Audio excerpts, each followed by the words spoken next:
T24/7 news కు స్వాగతం. హైదరాబాద్ ఉస్మానియా యూనివర్సిటీలో తీవ్ర ఉద్రిక్తత నెలకొంది. మహిళలకు హాస్టల్లో రక్షణ కరువైందంటూ నిరసనకు దిగారు విద్యార్థులు. ఉస్మానియా పీజీ లేడీస్ హాస్టల్లోకి చొరబడ్డారు ఇద్దరు అగాంతకులు.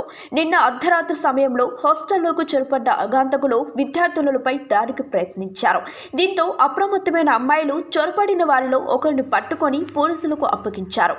హాస్టల్లో రక్షణ కరువైందంటూ సీసీటీవీలు ఏర్పాటు చేయాలని రాత్రి విద్యార్థులు నిరసన వ్యక్తం చేశారు. దీంతో సమస్య పరిష్కరిస్తామని ఓయూ ప్రిన్సిపల్ హామీ ఇచ్చారు.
ఇలాంటి మరిన్ని అప్డేట్స్ కోసం Day24/7 న్యూస్ ఛానల్ని సబ్స్క్రైబ్ చేసుకోండి.